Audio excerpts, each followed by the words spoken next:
Halo semua, selamat datang kembali di channel ini. Hari ini kita akan menjelajahi sebuah cerita rakyat yang sangat unik dari Kalimantan Utara. Cerita yang menghubungkan seorang panglima hebat dengan seekor ikan kecil yang luar biasa. Pernahkah kalian mendengar tentang ikan sumpit? Ikan ini punya kemampuan istimewa. Ia bisa menembakkan air dengan akurat untuk menjatuhkan serangga yang ada di dahan pohon. Masyarakat suku Tidung percaya kemampuan ini bukanlah kebetulan. Ada sebuah legenda indah di baliknya. Legenda tentang ikan sumpit dan sumpit sang panglima. Mari kita selami kisahnya bersama-sama. Jauh di masa lalu, di tanah Kalimantan yang subur, hiduplah seorang panglima gagah berani dari suku Tidung. Namanya adalah Panglima Aga. Di antara semua prajurit, Panglima Aga adalah yang paling disegani. Bukan hanya karena keberaniannya, tapi juga karena keahliannya yang tiada tanding dalam menggunakan sumpit. Sumpit, senjata tiup tradisional itu, di tangannya berubah menjadi perpanjangan napas dan matanya. Setiap tiupannya selalu tepat sasaran, menjatuhkan buruan dari jarak yang sangat jauh sekalipun. Sumpit miliknya bukanlah sembarang sumpit. Benda itu terbuat dari kayu ulin terkuat, diwariskan turun-temurun, dan diyakini memiliki tuah. Bagi Panglima Aga, sumpit itu lebih dari sekadar senjata. Ia adalah sahabat setianya dalam setiap perburuan dan pertempuran. Suatu ketika, desa tempat Panglima Aga tinggal dilanda musim paceklik yang panjang, persediaan makanan menipis, dan warga mulai kelaparan. Sebagai seorang pemimpin yang bertanggung jawab, Panglima Aga tidak tinggal diam. Ia memutuskan untuk pergi berburu sendirian ke dalam hutan lebat di tepi sungai, berharap bisa membawa pulang makanan untuk warganya. Pagi itu, dengan sumpit kesayangannya di punggung, ia menyusuri tepi sungai yang arusnya terkenal deras dan dalam. Matanya awas mengamati dahan-dahan pohon, mencari burung atau hewan kecil yang bisa menjadi santapan. Setelah beberapa saat, ia melihat seekor burung bertengger di dahan yang menjulur tepat di atas sungai. Dengan sigap, Panglima Aga mempersiapkan sumpitnya. Namun, saat ia sedang membidik, kakinya terpeleset di bebatuan yang licin. Bruk, ia terjatuh. Dan yang lebih parah, sumpit kesayangannya terlepas dari genggaman. Benda berharga itu meluncur dan jatuh ke dalam sungai. Biur, dalam sekejap, sumpit kayu ulin itu ditelan oleh arus yang deras dan menghilang di kedalaman air yang keruh. Panglima Aga segera bangkit dan menatap sungai dengan putus asa. Ia mencoba mencari-cari, berharap sumpitnya tersangkut di dekat tepi. Tapi arus sungai terlalu kuat dan airnya terlalu dalam. Hatinya hancur. Bagaimana ia bisa berburu sekarang? Bagaimana nasib desanya yang sedang kelaparan? Tanpa sumpit itu, ia merasa lumpuh. Ia hanyalah seorang panglima yang kehilangan senjatanya, kehilangan kebanggaannya. Dengan lesu, Panglima Aga duduk di tepi sungai. Ia merenungi nasibnya, memikirkan warga desa yang menunggunya pulang membawa harapan. Rasa sedih dan putus asa menyelimuti hatinya. Ia memandangi permukaan air yang terus mengalir, seolah menertawakan kemalangannya. Di tengah kesedihannya, saat Panglima Aga termenung menatap aliran air, ada sesuatu yang menarik perhatiannya. Seekor ikan kecil dengan corak yang indah berenang mendekati tepi. Seolah-olah sedang mengamatinya. Ikan itu berhenti sejenak, menatap sang panglima dengan matanya yang bulat, lalu dengan cepat ia menyelam kembali ke dalam air. Panglima Aga tidak terlalu mempedulikannya. Ia terlalu larut dalam kesedihannya. Namun, beberapa saat kemudian, keajaiban terjadi. Ikan kecil yang sama muncul kembali ke permukaan, dan kali ini ada sesuatu yang terjepit di mulutnya. Sesuatu yang panjang, berwarna gelap, dan sangat familiar.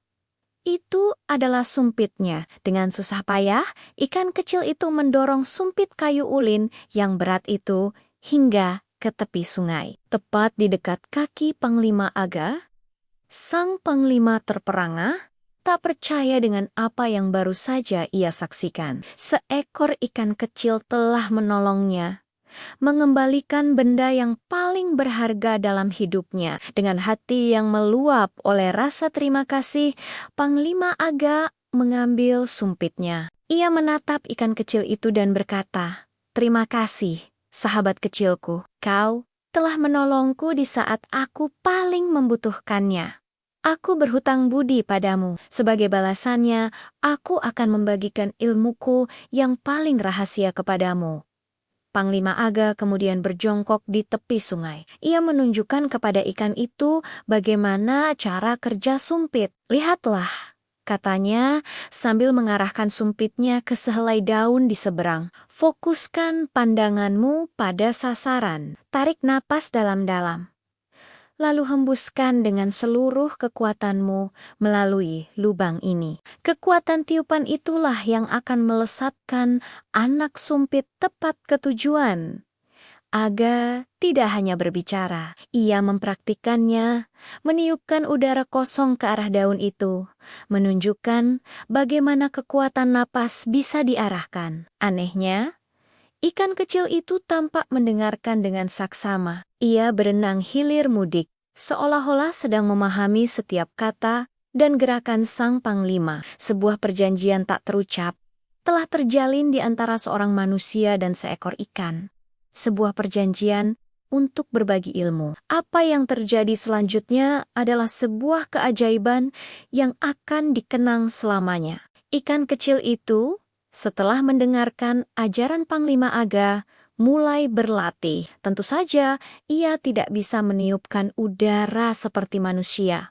Tapi, ia meniru prinsip dasarnya. Ia mengambil air ke dalam mulutnya, memfokuskan pandangannya pada serongga-serongga kecil yang hinggap di daun-daun yang menggantung di atas permukaan air. Lalu, dengan kekuatan otot mulutnya, ia menyemprotkan air itu dengan cepat dan kuat. Dor, tembakan air pertamanya meleset.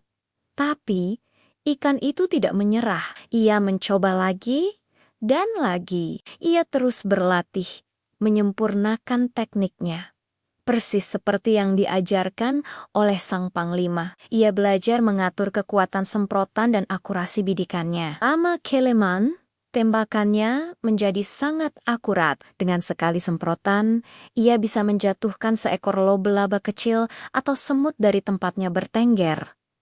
Serangga itu pun jatuh ke air dan menjadi santapannya. Merasa berhasil, ikan itu tidak menyimpan keahlian barunya untuk diri sendiri. Ia memanggil teman-temannya, ikan-ikan lain yang sejenis dengannya. Ia menunjukkan kepada mereka teknik luar biasa yang baru saja ia pelajari. Ia mengajarkan bagaimana cara menyumpit dengan air. Tak butuh waktu lama, seluruh kelompok ikan itu menjadi ahli menembak. Sungai yang tadinya tenang, kini dipenuhi oleh aksi menakjubkan. Tembakan-tembakan air melesat ke udara, menjatuhkan serangga dari dahan dan ranting. Sejak saat itu, ikan-ikan di sungai tersebut tidak pernah lagi kesulitan mencari makan. Mereka menjadi pemburu yang handal, penguasa permukaan air, berkat ilmu yang dibagikan oleh Panglima Aga.